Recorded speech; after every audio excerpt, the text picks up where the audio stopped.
Yeah, initial thoughts after a very quick performance like that.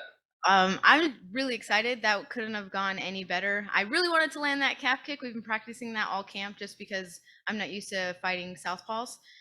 So that's my only kind of, but it couldn't have gone any better. It really was like jiu-jitsu textbook 101, headlock, hand off the neck, sit back so they can't throw you over, hook in, go to the neck, punch the face, finish choke. You were talking about that calf kick, so you clearly had some sort of game plan coming in. Was that the game plan, or did all of those, everything you just said, kind of present themselves and just took advantage of it in the moment? No, everything that we did was the game plan. Like it was go out, have good pressure, don't be overexcited, especially with the slight size discrepancy. Don't be overzealous in anything to get her holding you.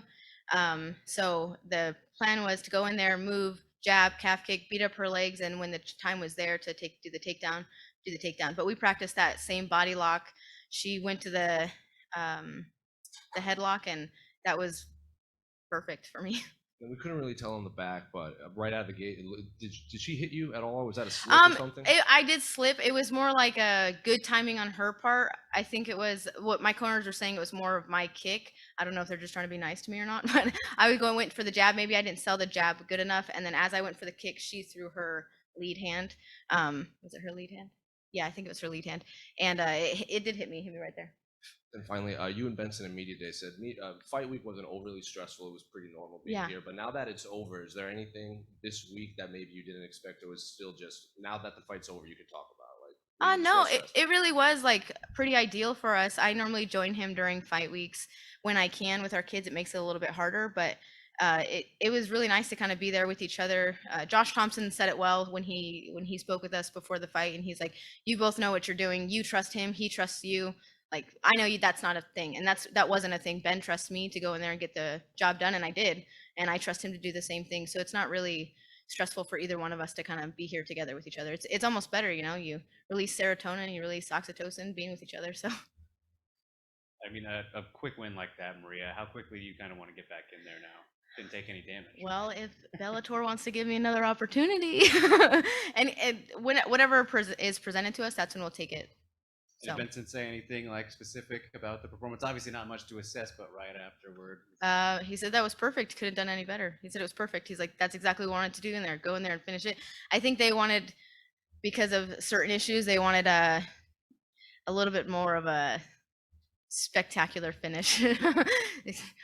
Ben was, one of the coaches was like, don't finish her, just punch her. Another one was like, put her to sleep. So they were going back and forth with each other. I imagine you guys let your kids watch, at least his fights now. Is it different for you, or? They're not here just because I wasn't expecting that stadium to be that full right off the bat, So I didn't want to hear my kids crying if they saw me. They haven't seen me all week. And so if they saw me, they'd be super sad I didn't come to them. And most of my kids don't really like loud sounds, and they're kind of shy. I mean, when they're kind of shy, they'll still punch you, but they don't like a lot of people. So I kept them at home, but they do get to watch. I called them right afterwards, and my oldest son was like, "That was epic!" So, and then the other one ran up and punched the phone. So they got to watch it. Congrats, Maria. Thank you. Congrats, Maria, Thank you. A spectacular win. Right off the bat, the fans were really excited for you, shouting out, "Let's go, Maria." How did you feel about the reception over here in Phoenix at Bellator 268? It was amazing. I've never experienced that before. I mean, I've done like some jiu-jitsu stuff, like bigger jiu-jitsu stuff, and that was nothing compared to that. That was pretty amazing. People say they feed off the crowd, and you do. That was really awesome. I loved it. Now that you got the few amateur wins on your belt, any plans on making the transition to pro? It depends what Crouch and Ben say. They're the ones who. I mean, obviously this was a really good performance, but they might want me to get a little bit more experience. And someone asked me yesterday, there's an Arizona, you have to have a certain amount of fights as an amateur, I think. So I'm not really sure how many you have to have, but my first one wasn't even in Arizona. So I don't know what the regulations are for that. So we'll have to see what that is and then go from there. Thanks so much. Thank you. Did you find it awkward when you put the choke in that she didn't fight your hands, that she just kind of started Putting her hands back and throwing. That was great for me. I think maybe she thought because of the size discrepancy that maybe she could hit me hard enough to where I would. But my hand was over her shoulder pretty quickly. Like it was straight through and over her shoulder. And I felt her not doing that or not defending it. And I wanted to punch her just to make sure she didn't think about it. But once I realized she wasn't even fighting it at all, I was like, I don't need to punch her at all here. This is going to be pretty quick. Nice. Thank you. Congrats. Thank you. I appreciate it. All right, we'll take a couple more from the media joining us virtually tonight. Chris, your line is now live. Maria, congratulations, brilliant performance.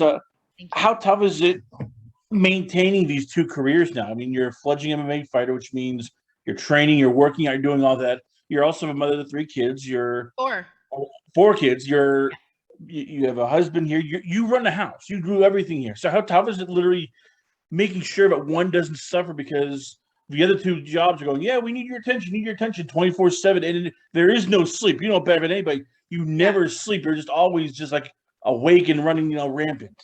It is very, very, very hard. It's exhausting. Some days it's so mentally exhausting to do all of it. It's I'm on the verge of tears, to be honest with you, because my kids are all really little. My oldest is 6 and my youngest is 14 months.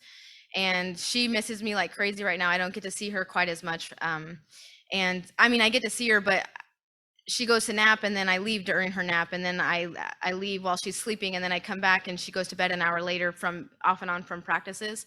And so my kids have been a little bit more sad, but they understand. My boys know. We try to say, oh, we're going to work, so they understand that we don't just go play around at the gym, which basically we do. Our job's great, But it is really tough. It is really tough, but we are really blessed. My husband worked really hard and he built a beautiful life for us. So it's a blessing that I get to do this. He's given me the opportunity to do this. He showed me a great blueprint. Our kids get to come with us to work. I have an amazing husband who will take the time to watch my kids so I can go, our kids, so I can go do this. So it is very fatiguing. It's very exhausting mentally and physically for both of us, but we're making it work. Last one, Luis. Kids are the best. Hi, Maria. I'm Luis from MMA Pit, and today MMA Lab is going to have important presence on this card. And knowing your husband is competing also tonight, how important is for you getting the first win for your team? Oh, it is so important. Like I wanted to go out there and kind of just get the ball rolling, and I think I really did that for my husband. Like he's super excited. Some of you guys might say my husband is a slow starter. But if he starts too fast, that hasn't been great either. But so I think this was a good kind of pre-fight for him. I think it will be really great for him. And we have a Javier Torres who's, I think he's about 3 fights from now, 3 or 4. So I started it for him. He's not quite here yet, but Ben's back there, and Ben's going to kind of be here all night until he fights. I think it's going to be great for the Lab, but I think the Lab's one of the best teams in the world, if not the best team in the world. We don't just have fighters move to us, but we start fighters from the beginning, like me and tons of other fighters out there, and we grow them to be world champions or be in the top 5. So it's going to be a great night for the Lab. It's going to be a great night for the Hendersons. All right. Thanks for the time, Maria. Congrats on the win. Thank you so much.